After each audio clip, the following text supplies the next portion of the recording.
All right, what's up, everybody? I'm Stuart Anderson. Welcome to a new episode of the Duole podcast. Grateful that you join us for this episode with Mr. Adam Barker. Do the Work is the name of the episode, and you'll find out why it is called that from Adam. He's got a lot of great advice, not only for aspiring photographers, but cyclists, fathers, businessmen, and anybody trying to establish a brand. So hopefully you'll enjoy this episode with Adam. I was grateful to spend the time with him yesterday for about an hour. So big thanks to him. Thankful for him as a teammate. He takes our team picture every year, which I'm sure he rolls his eyes at, but does so very graciously as he uses his skill to capture our picture at Sugar House Park. So big love to Adam and thankful for him. All right, we've also got the team store open right now from Duole. Both black and red kits are available for 2023. Before you start purchasing kits, though, please pay the team fee, $100 team fee, which includes team camp and our big team event in August. So team fee can be paid on our Shopify account, as well as you can purchase socks and other fun swag from the team. So get your kits. January 9th, the store closes. All right, mark your calendars. April 13th through the 16th is team camp down in St. George.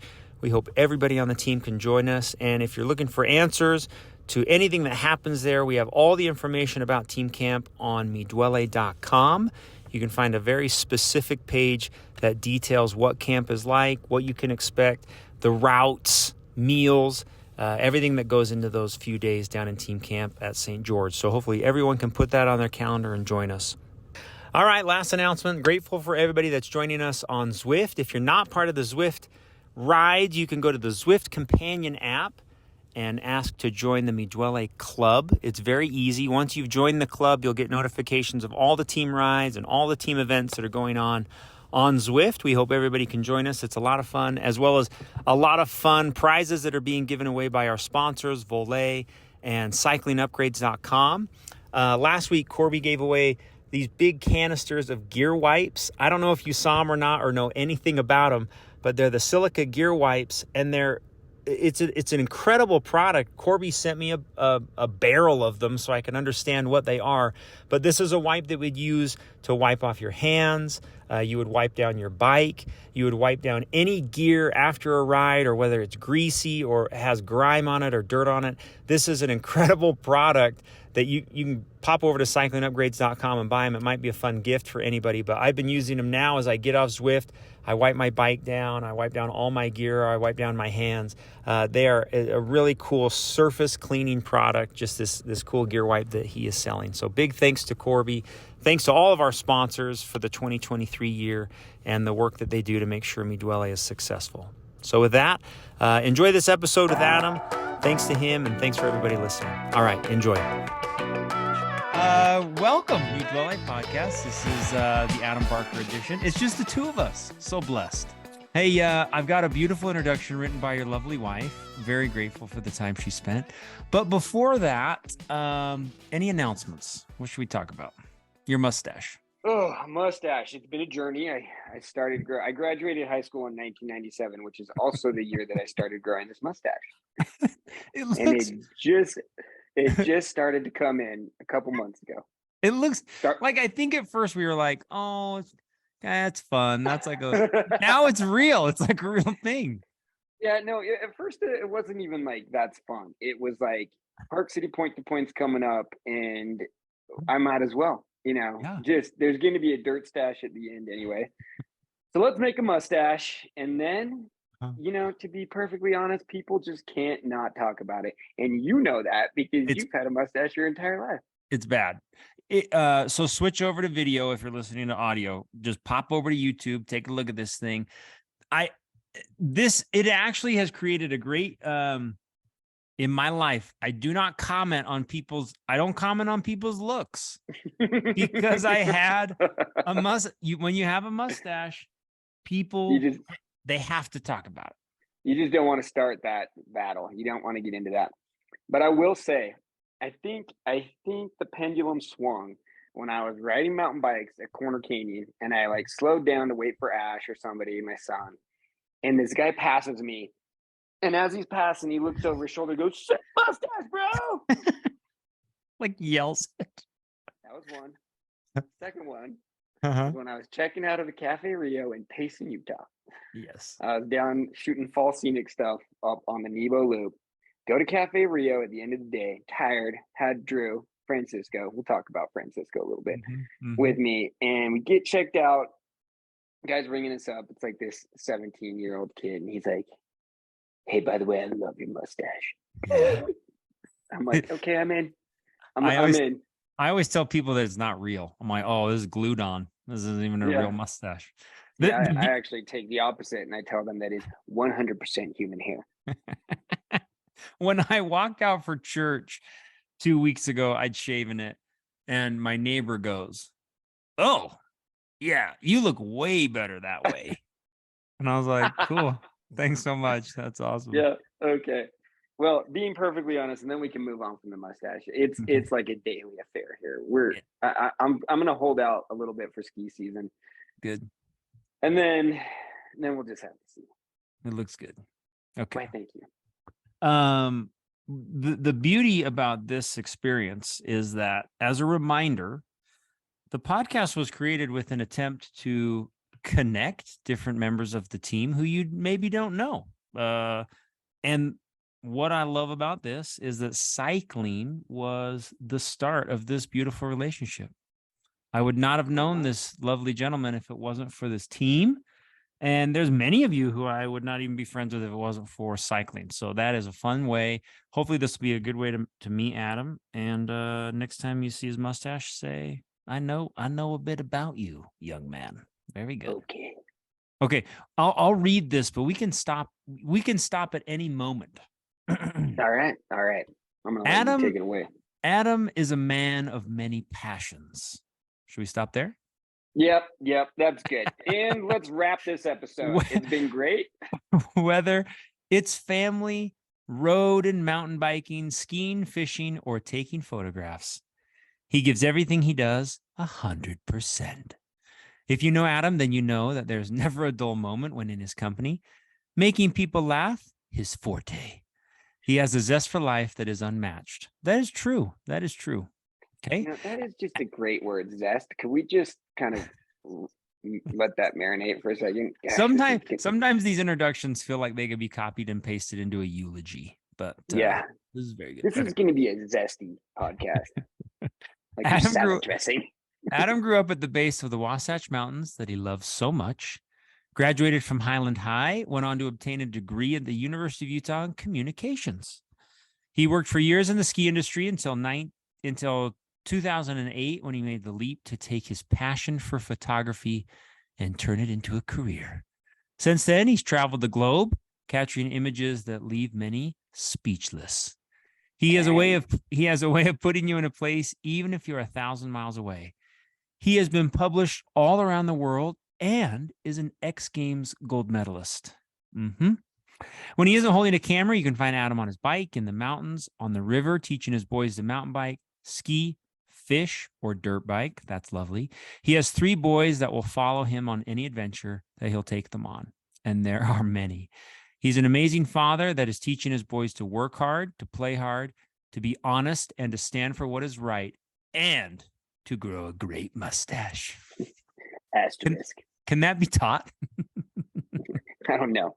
My dad tried to teach me, but only through the pictures of his wedding. And those are all time. That's glued on. It's glued on, son. Yeah. Is that human hair? Hey, maybe let's start early life, Adam. Maybe introduce yourself. Early family, where you grew up. Is that a good place? Yeah. Sure. That's great. Okay. Well, firstly, I should say thank you to my lovely wife. That was such a kind introduction. It was.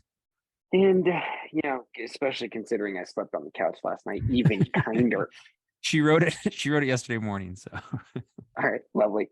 So yeah, early life, I grew up, I actually went to Churchill Junior High for 7th grade. I lived in Olympus Cove. Something that's actually quite interesting. I spent a year in Saudi Arabia when I was 7 years old. My dad, who is now a retired ophthalmologist, was doing a fellowship over there. So we lived over there for a year, which was rad. And moved back, lived in Olympus Cove for a couple of years. And then my parents moved to the country club area when I was let's see, 7th grade. So went to Hillside, went to Highland High School. Absolutely loved it. If for anybody that knows me, they pretty much know that my mental aptitude is pretty much still stuck in high school. And I could live in high school and college probably for the rest of my life and not complain once. I don't know what that says about me. Loved Highland High School, played soccer. This is somewhat mortifying to put out in the public arena. I was a cheerleader at Highland High School. Yes. I think I just need to own that. And you know what? This is going to sound really ridiculous, but it was cool. Okay. It was like cool. like a cheerleader, like not the mascot. You were like a real male cheerleader on the sidelines. We had it wasn't like the dude at the XGames. It's like the one person like in that group of like 20 girls who is an amazing dancer, by the way. He is very energetic, by the way. It's captivating. I can't take my eyes off it. I say. So, okay. You know what? We're just going to put that out there because somebody's going to bring it up no matter what. Went to the U, studied public relations, served a mission in Italy for the Church of Jesus Christ of Latter-day Saints for any non-LDS people out there. Dude, talking about learning how to work hard, that's a toughie. That's a tough one. Yeah, Italy was wild. It was awesome. I loved it. It was incredibly difficult as missions go, but I love the food, love the culture, love the people, love the language. So you learned you learned to speak Russian? I did. It was awesome. I actually had to wait for my visa for like 2-ish months while I served in Sacramento, and I would practice my Italian language skills on pine trees in the driveway. Perfect. Yes, it was pretty one-sided dialogue, as you can imagine. But I came home from my mission with the tag still on my baptismal pants. I did not baptize one person on my mission. Went through all 6 discussions, as it were back then, once. Mm-hmm. So had quite a challenging mission, but it's not like every missionary in Italy has that kind of experience. I believe my mission was custom tailored to just humble the bejesus out of me, which it did for a period of time, right? Yeah. And I truly believe that, for those that have served missions, or for those, thinking about it, or those that don't have any clue what missions are, I think they're quite custom tailored to each individual. Yeah. And yeah, I loved it. Huh. I still pray in Italian. You were probably humbled, and then you were humbled, and then you probably went home the next week, because that was when it ended. Yeah, exactly. Exactly. I was just to give you a little bit of insight, like how it went. For whatever reason, I had an aptitude for learning languages, and within 2 or 3 months, I was speaking better than my trainer. Wow. And I was like your consummate kind of, I was probably this cocky greenie mixed with an intense desire to just work really hard. And so, and I wanted to achieve, and I kind of had my sights set on, getting some status on my mission. And so for 14 months, I was junior companion for 14 months while everybody around me was getting their callings, and we know it's not advancing up the chain or the ladder on your mission, but that's what I thought, like as a young 19-year-old. And then finally I got right with it, realized what my purpose was out there, which was to work hard and serve the Lord. And I was working hard to that point, but I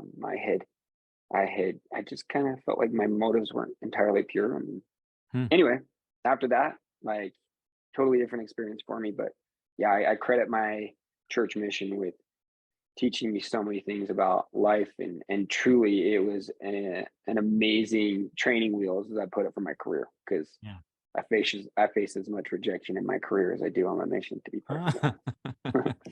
That's good. I had a very similar experience in Ireland. I thank Heavenly Father every day for that experience. It was incredible. So, dude, you came home, went to the U, communications degree.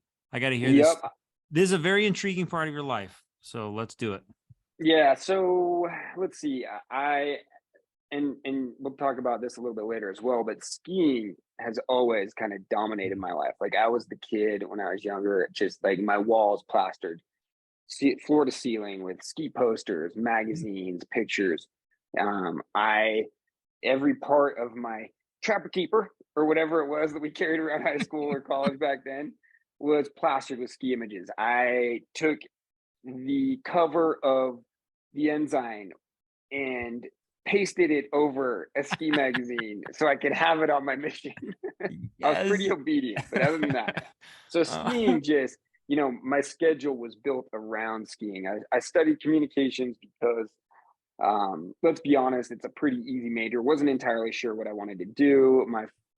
Like all of my family was doctors, and I knew I did not at that point want to be a doctor. So chose to major in PR.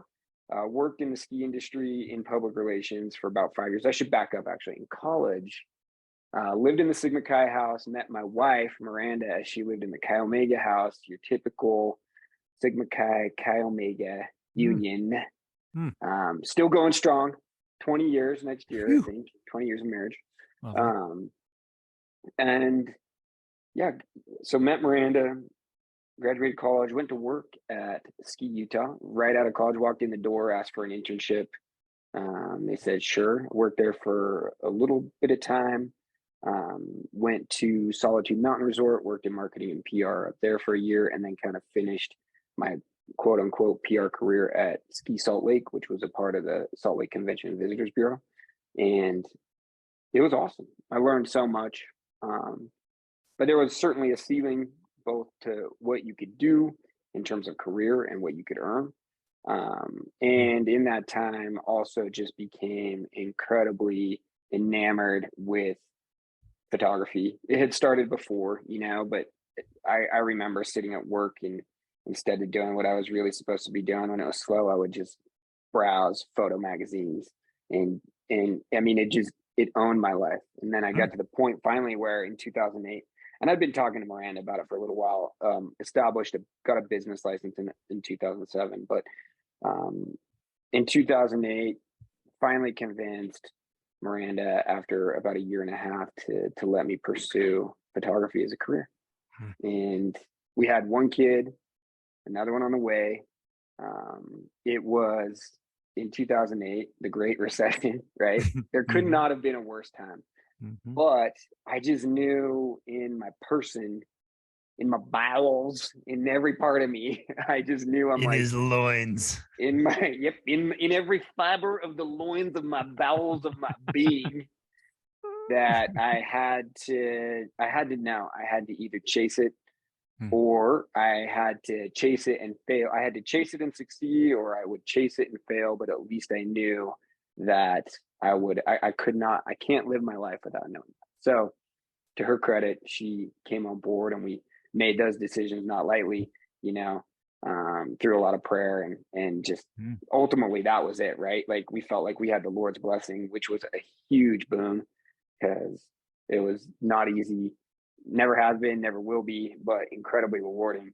And yeah, that's kind of the college part of my life, and then a little bit after. Did you have a photography mentor who was walking you through this, or were you solo? Fully solo. So the formal training I had was a black and white film class at high school at Highland. That was my introduction to photography, and I enjoyed it, but it wasn't like I didn't pick up a camera and be like, "You are my density." I mean, my destiny. I liked it, but it was, I don't know. Anyway, started shooting more and more, and through college and whatnot, but never had a mentor. Fell in love with landscape photography. So there were certainly photographers that I looked to and admired their style, and just that's kind of what I guess got me charging down that path. But no, and I'll talk about this a little bit later, but I would just share my work. I think I realized at a certain point that there was both an intense passion for the art of photography, and then kind of just a desire to share it with others, and ultimately a desire to make it my career. I never ever in a million years would have put down photographer as my hopeful career when I was younger.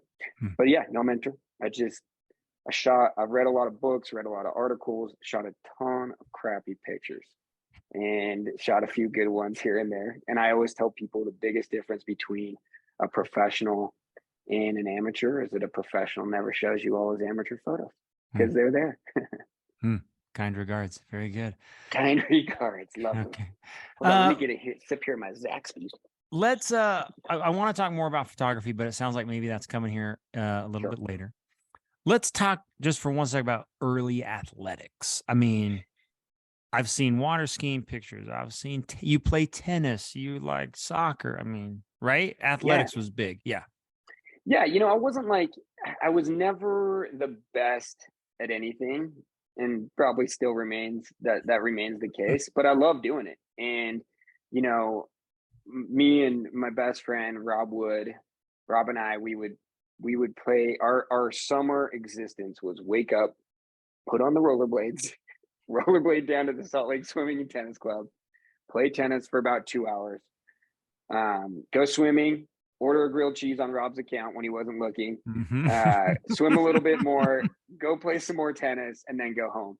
And we do that like every day. So played a ton of tennis, took lessons. To my parents' credit, that's ultimately why my family moved from Olympus Cove down to the country club areas, because I got 5 siblings. We were spending so much time at the tennis club between tennis and swim team, which I freaking hated. I hated swim team. I would pray every morning that my dad was driving me to swim team, that the light would turn red. And I can't tell you, dude, how many times I got lined up with my toothpick legs and my freaking saggy Speedo because we were screwing around in the showers, and the swim team coach lined us up and made an example out of us. And he's like, "This is what happens when you suck at swimming," or whatever he would say. And we're just like, whatever, this water's cold. Let's go take some more showers. So yeah, soccer from a very early age. Soccer is the only team sport I played in high school. Tennis and soccer were in the same season, but played soccer my whole life, and into college a little bit. Loved to water ski, loved to snow ski, and honestly was mountain biking back then when it wasn't really much of a thing. I remember buying my very first mountain bike down at Bike Board Blade. Remember that place? No. Where was that? Well, it's like way obscure down on 7th East. I don't know what it is now, but it was a Scott with those sweet old yellow rock shocks that fork from way back when, and I rode it to Baskin Robbins, which was my first job. Yes. And every night. Dude, that's until I got my license, I guess, or maybe I was grounded from driving. I don't remember. One of the probably that. Dude, so I mean, that probably fueled a lot about because if you don't know anything about Adam's photography, hopefully you do. It is action. I mean, you would consider yourself actions. I mean, that is like your genre. Elevator pitch is active lifestyle and outdoor. Yeah. Okay. Yeah, you don't do pet weddings or. I do pets, I do weddings, and I do pet weddings. That's the elevator pitch. That's the real elevator pitch within the circle of trust. I'll get you 3 good pictures. Yeah.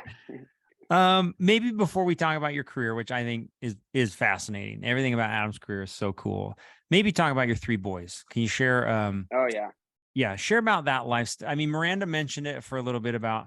But if you've ever watched Adam's socials, or if you're good friends, this is a huge part of his life. Big commitment to these 3 boys, the experiences that they have. I mean, he takes if you watch an Instagram story, one of my most favorite things is here's Adam filming the sunrise, and then he pans right, and there's Drew. Drew's sitting there. Drew. Or he's mountain biking and he's shredding, and then there's Ashton. So it really is the truth. Inspiring as a dad to see you sharing all these cool things with your sons. Maybe talk about that for a bit. Yeah, that's super kind of you, by the way. I think first I got to give credit to my dad, right? My dad is probably the kindest, most honest person I know. That's true. That's just it. He is so much better than me. I don't know that he's ever uttered even a fraction of the words that have come out of my mouth, whether in anger or jest or fill in the blank. So my dad was an amazing example. And I think that that is the culture that I was brought up in is being a good father. My dad didn't have the time that I have.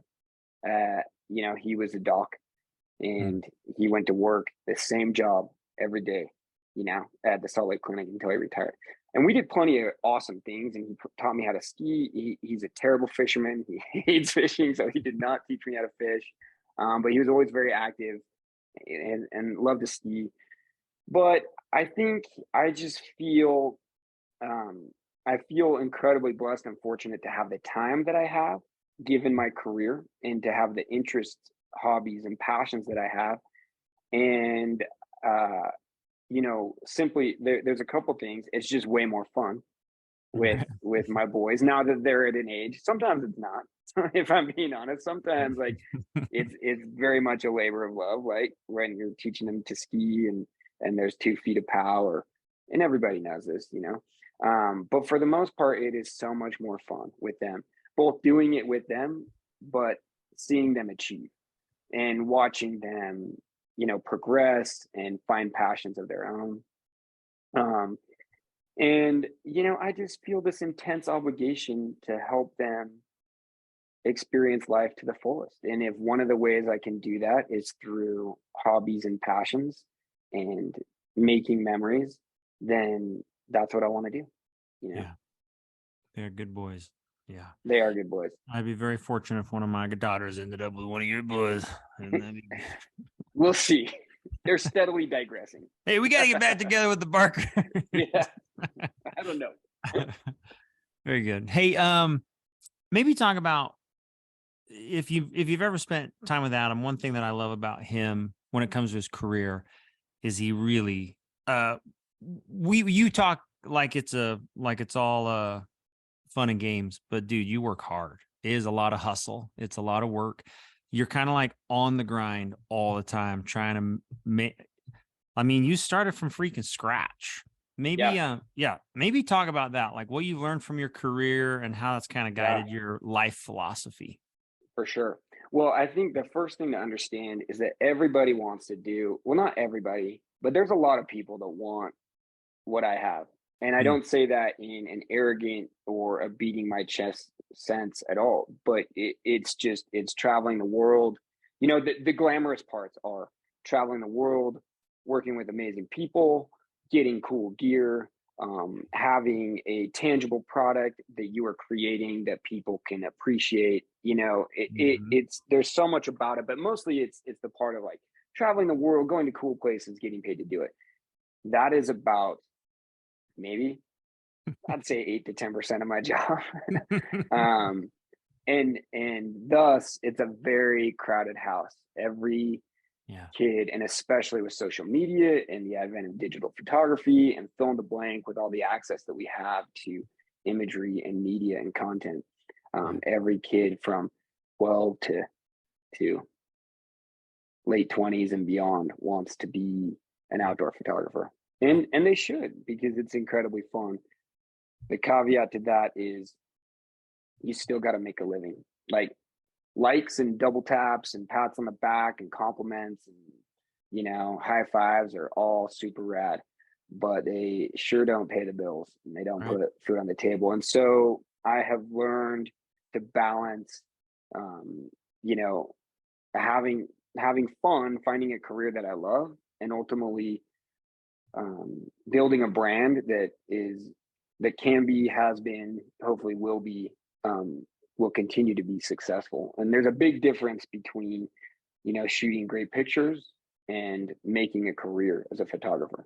And if there's one thing, and you're, speaking to what you were saying about always grinding and always hustling. I mean, it's the truth. As a freelance employee, anybody can speak to this, whether they're, a photographer or they're a dentist and they work for themselves, or, fill in the blank.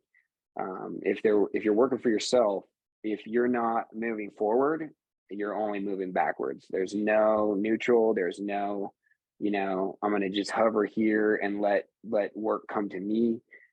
15 years into my career with a name that I would say is recognized in some circles, and a portfolio that speaks for itself. I still have to hustle every bit as hard, if not harder, than I was in year 2 or 3. And that to me has come honestly as a little bit of a surprise. Like that in the later part of my career has been a little bit of a slap in the face. Like, dang, if you thought you were going to be working any less hard, you were wrong. Welcome to year 15. Welcome to Mangles. Yeah. Hey, but oh, sorry, I didn't mean to. No, you go. I would say balance that with the other thing that it's taught me is nothing is impossible, right? Yeah. Like I have, and failure is just a stepping stone to your next success. I used to be terrified of failing, like thinking that, especially in the early part of my career, if I had one workshop that was a failure, or if I had one client that the job didn't go as well as I'd hoped, that was it for me. And I've just learned that over the years, I mean, inevitably there's going to be some failures. And I mean, it's cliche, but how do you respond to that? How do you respond to failure? Do you learn from it, or do you wallow in your sorrow, and just throw in the towel? And I've had a number of very frustrating obstacles and incidences in my career, as everybody does. I think it was 2016, if I remember right, was an absolutely brutal year. And just banging my head against the desk trying to get work, and feeling like I had the portfolio to get this work, but just the things were not aligning. I can remember Miranda coming in to my office one day, and I just broke down in tears, like, which I just don't do. I was trying so hard and just felt like I was doing everything right, and nothing was happening. Nothing. And I was like, I don't know how we're going to pay the bills. Like, it's very month to month. And it all worked out. It always works out. But it was difficult. And since then it's been great, but still plenty of obstacles. And I don't know much about your industry, but I would consider you industry leader, example. Tell us a bit about how you stand out in your career. I've seen it on socials, the way that you lead and the way that you teach, what you stand for, which is really fun. Like even inspiring for somebody in my industry to have a brand and stand by it, to be proud of the work that you're trying to accomplish and not some pushover. I think you're trying to accomplish more than just taking great shots, but maybe can you elaborate on that? Yeah. Well, thank you. First and foremost, thank you for the kind words. Honestly, that's super nice of you, and I appreciate it. But I think about, I guess, first of all, I feel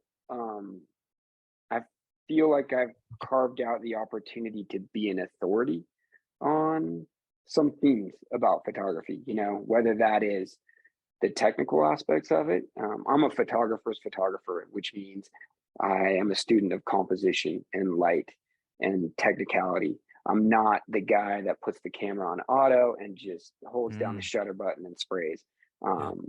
Sometimes to a fault. Like there's some clients that I am not able to shoot for, or they don't really dig my style because I'm just too particular about the particulars.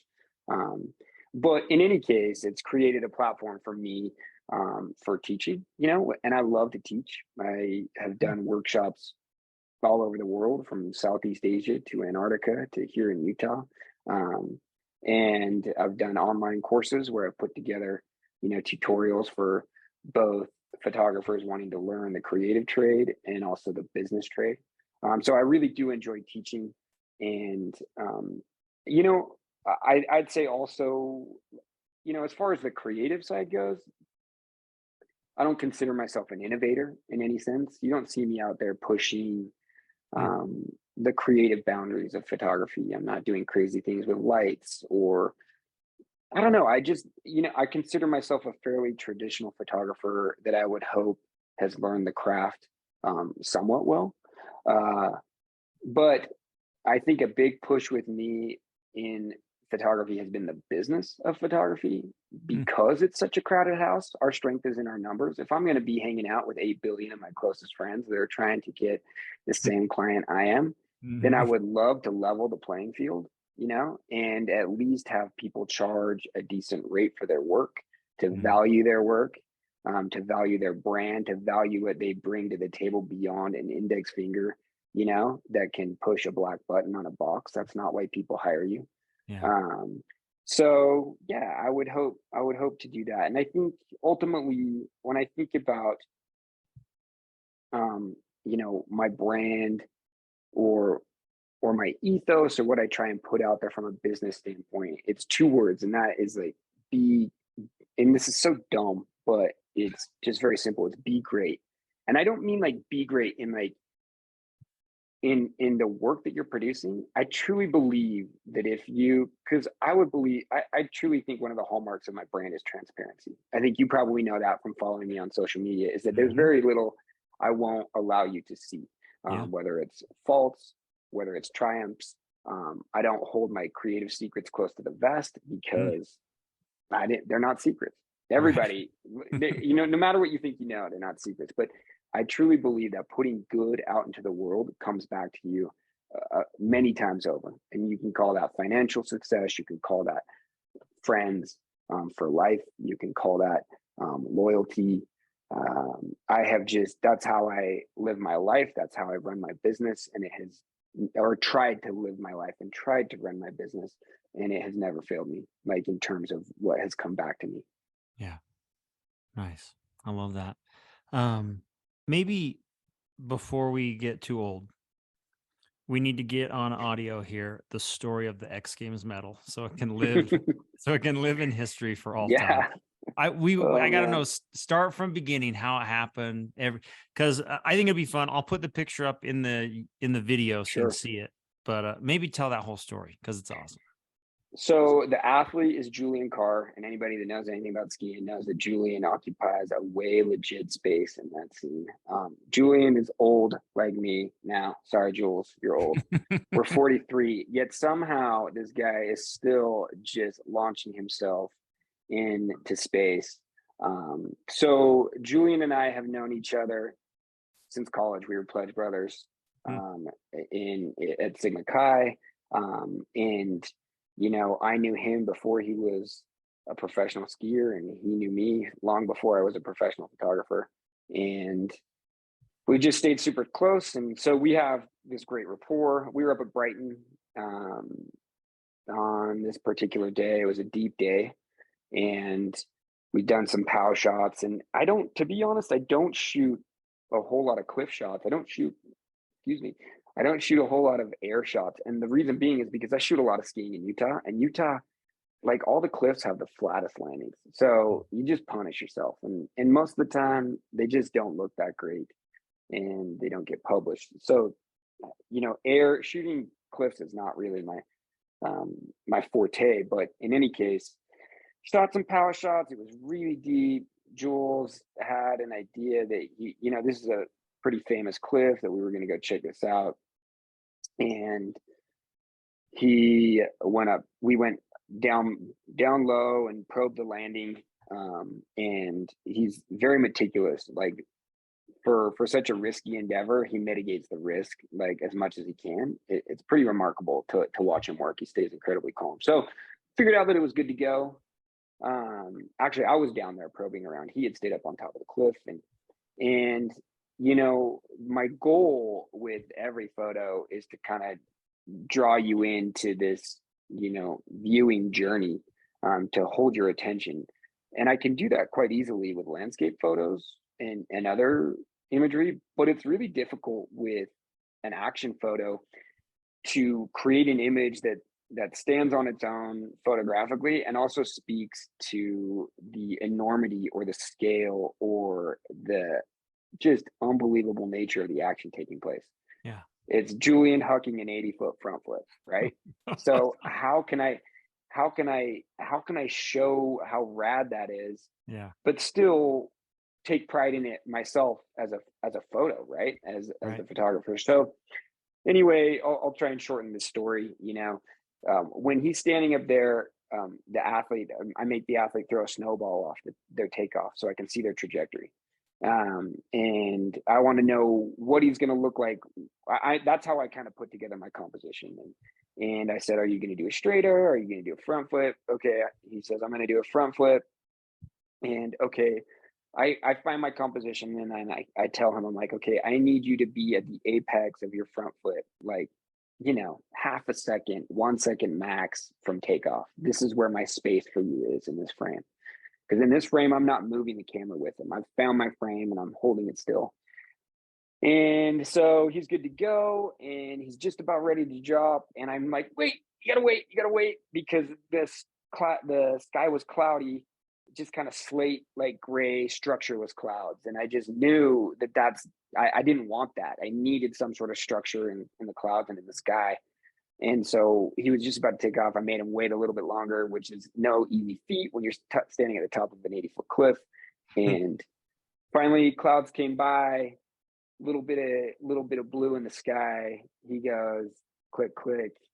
And he sounded like a freaking meteor re-entering the Earth's atmosphere as he came by me. And keep in mind, like, I'm looking through my frame the entire time, just, standing on the shutter button, right? That's how you shoot action is you find your composition, you grab focus, and then you shoot 12 frames per second, 14, whatever your camera does. And so I'm still looking through my camera when I'm just like, and it like hits the snow. And so I drop the camera, look at him, he's good to go. It pops right back up, and we were just stoked. And I knew that it was a keeper, man. Like when I looked at it, and I'm pretty critical of ski shots, but I really thought it was something special. Yeah. The really interesting thing about this is I sent it to Powder Magazine. Dave Reddick was the editor there for years and years. Powder has since gone away, which is like just a dagger to the heart. But he's like, yeah, this is cool, but I feel like I've seen this a million times. Wow. And I'm like, what? I was like, Julian and I lost our mind. And I have a great relationship with Dave Reddick. I'm like, whatever. All right, that's fine. Like I love this shot. It's going to go somewhere. Yeah. And sure enough, submitted it to the XGames Zoom photo contest and won us a gold medal, $10,000. I got the medal. I wear it every day. The only time I take it off is when I'm taking a shower. Wait, where is it? It's the truth. I've seen the pictures. Yeah. We were actually sitting. They made the announcement on primetime ESPN.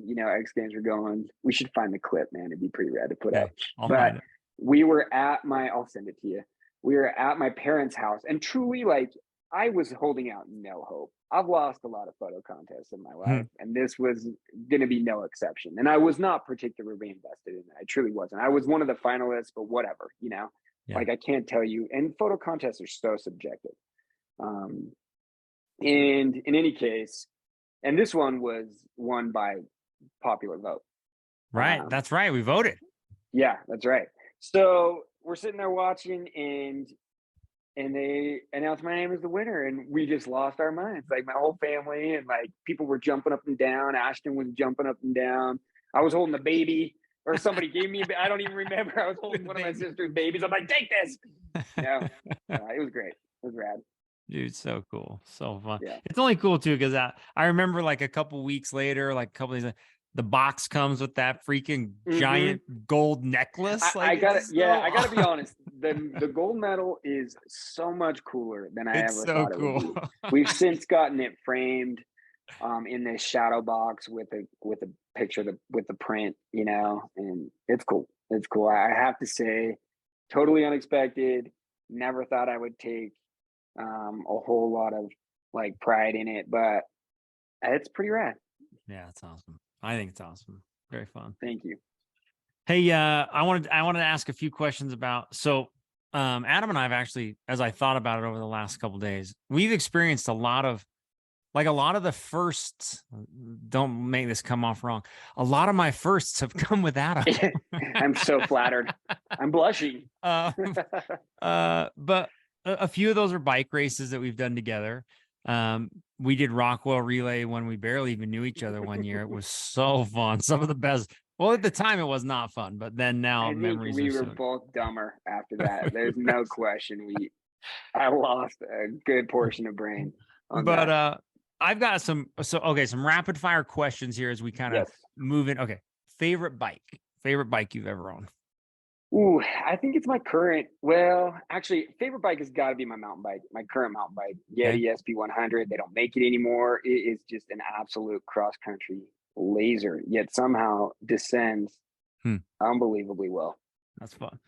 Okay. Yeah. Favorite country you've ever visited? Where's like the coolest place you've ever been?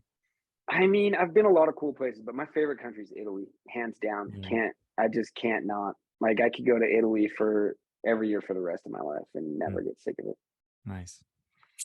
Favorite race, favorite race memory. Wow, that is a tough one. Honestly, like I have I've moved on from Lodija for a period of Mm-hmm. time. I'll probably come Mm-hmm. back at some point. I don't know that I can pinpoint a favorite Lodija, but I would just say Lodija just has such great memories. The early ones with you guys and Chip Mm-hmm. and it's just I am not a great Lodija racer. You know, I just can never seem to have like the greatest day ever, but I've had some really dark Lodija days. And I could say I can tell you one of my greatest memories. It wasn't at the time, but it was either my first or second Lodija where I just absolutely imploded. When you and Chip cruised by me, I went too early in the break, I remember that. burned way too many That was like matches. 2015, man. That was I think it forever. was like 1978, back when wheels were square. I raced Uh, against Wilford Woodruff. yeah, I, I raced against Wilford Brimley With the beaties. with diabetes. um, anyway, this is so dumb. Right. Anyway, you guys, I broke too early, just burned way too many matches going up Strawberry. You and Chip rode by me, and I had like palm-sized knots in my hamstrings. I was pushing them back into my, like, literally trying to push them back into my legs. And the next, like, geez, I don't even know how long, climbing up Salt Salt. River.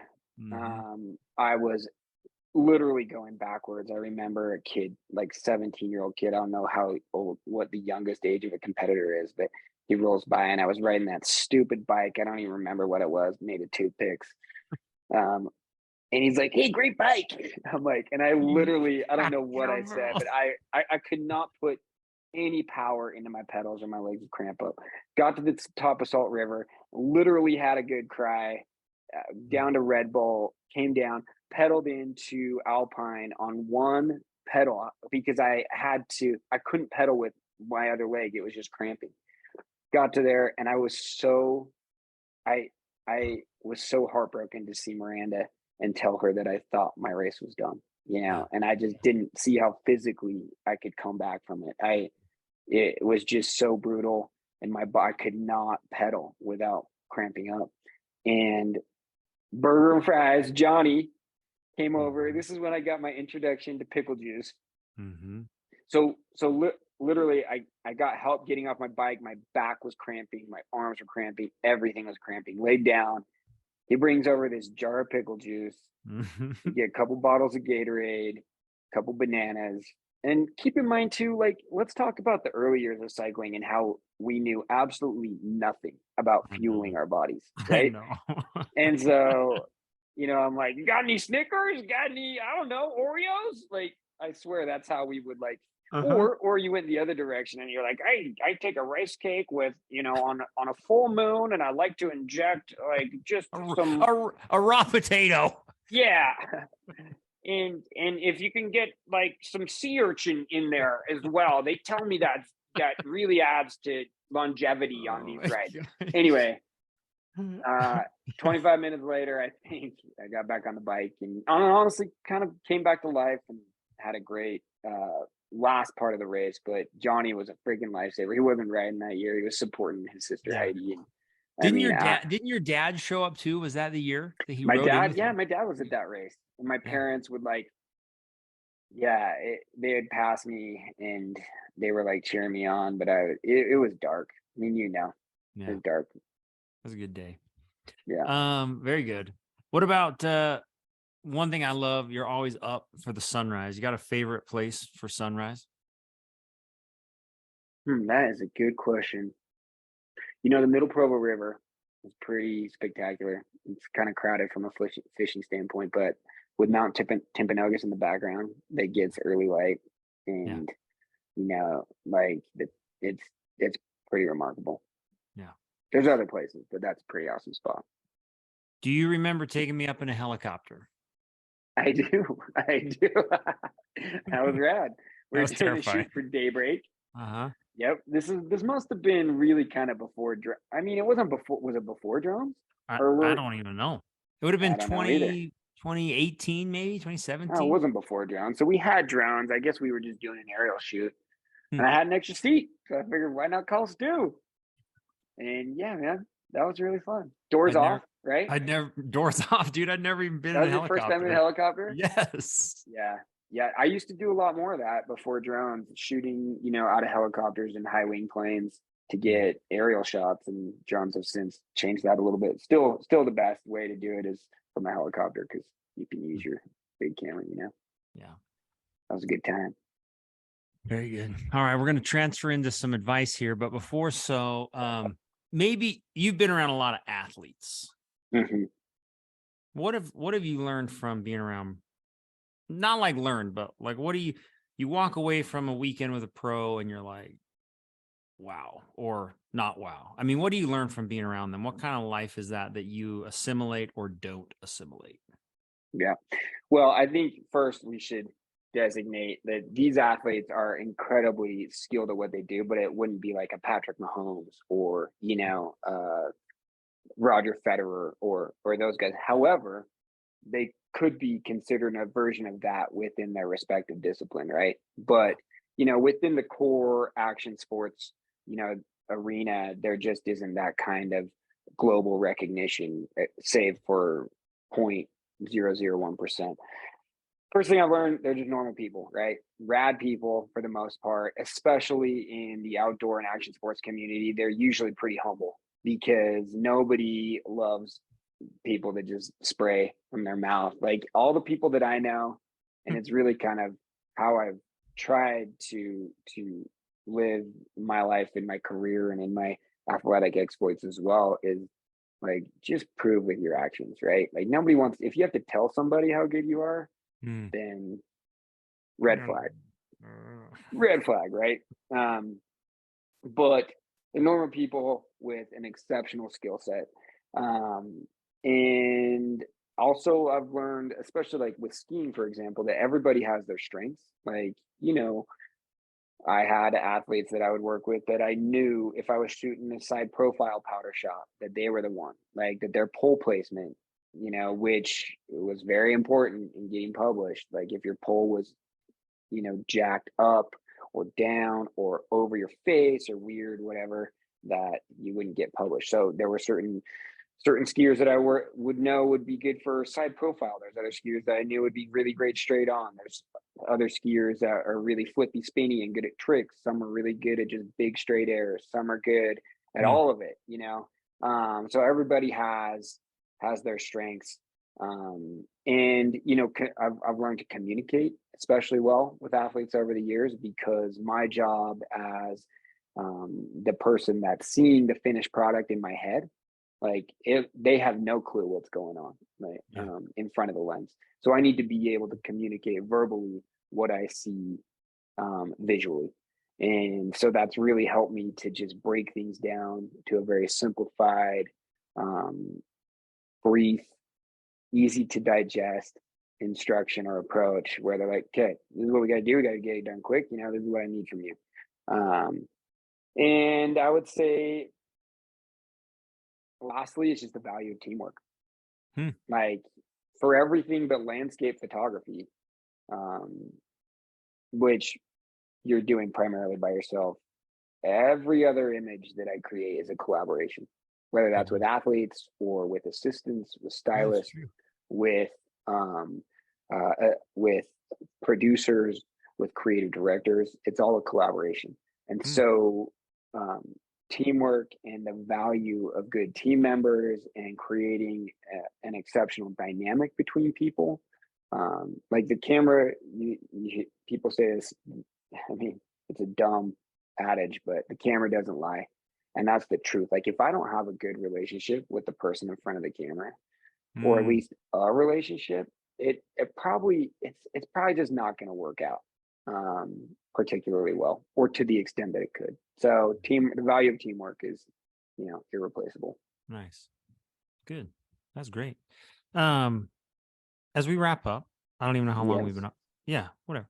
Less than an hour. I asked you to prepare some, whatever, life advice, and whether that's for photographers or for cyclists. If you've never ridden with Adam, he will bury you on a climb. You do not want to be on Marsac to Empire with him. Oh, not true all the time. Certainly not. Well, not since you had the rash, but I mean, since that's cleared. It's not cleared. Still incredibly contagious. If I'm touching you through this screen, you might get it. But maybe go there. Do you want to share advice with a photographer? Okay, great. I do. Adam and them the bottom. I wrote down some notes here. Okay, actually. Great. Let's do it. So 3 pieces of advice for any young photographer. 1, create work you are proud of. It's kind of like a combination of, like I always say, do the work, be willing to do the work.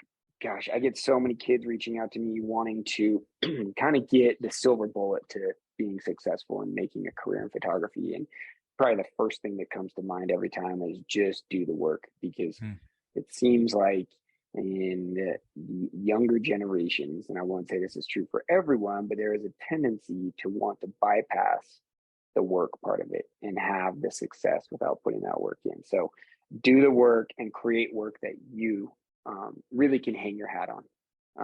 And maybe that is work for a client, maybe it's personal work, whatever it might be. Second, establish a network of people that believe in you and your product. And I believe this could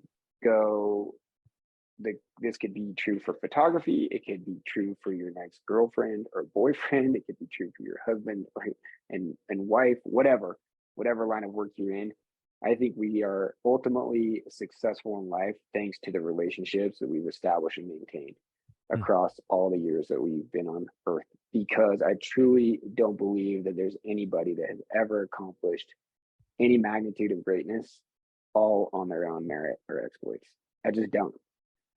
And so the greater network of people you have that believe in you, not just as a photographer or as a worker, but as a person, and as somebody that will always do right by them and do your best for them. I think establishing a network of people that know you, believe in you, trust you is invaluable. Nice. And the last thing, and this is really primarily for any photographer looking to make the transition into full-time professional photography, is don't straddle the fence. Like, don't sit there with, I totally understand that, for a period of time, you've got to maybe have a day job and then kind of dabble in photography, but there's going to come a point where you've got to just jump in. And I, again, believe this is the case with so many things, that I think by and large, human nature is to not fail if failure is not an option. And if you don't give yourself the option of failing when I jumped off to do this full time in 2008, like I said, 1 kid, another on the way, mortgage to pay, very little savings, by all accounts, logistically, it was a terrible decision, but I knew in my heart of hearts that I could do it, especially with the support of Miranda. And so jump in, commit yourself to going the distance. And like I said, if it doesn't work out for some reason, then that failure, in my opinion, is just a stepping stone to another great success in life. Nice. So that would be my photography advice. For you asked for 3 pieces of advice for cyclists. Yes. We're on a cycling podcast. Yes, we are. I mean, you've seen a lot of dudes. You've seen a lot of ups and downs. Yeah. Do you write some down? So number 1, have fun, right? Fun. That's really too simple, but it's not, because there is so much pointless ego in what we do, right? Yes. And we could use it's remarkable that mostly I have gotten through this podcast without some really poor language. I could use other terms for what happens on many rides. And I do when I'm on those rides. And I apologize to the ears out there that have fallen victim to my sailor mouth.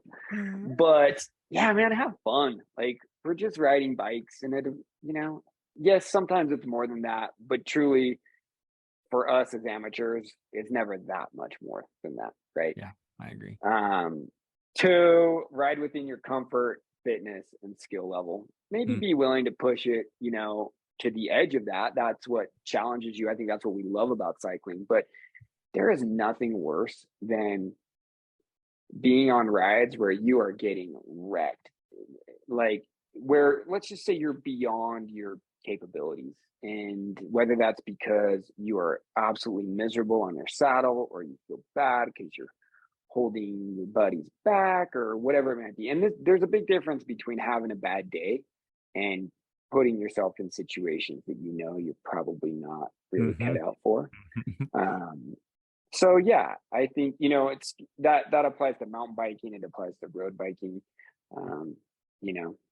Yeah, it would be that. And then lastly, I think it's great to give yourself a race or a training goal, but with a caveat. I just don't think you should let it own you.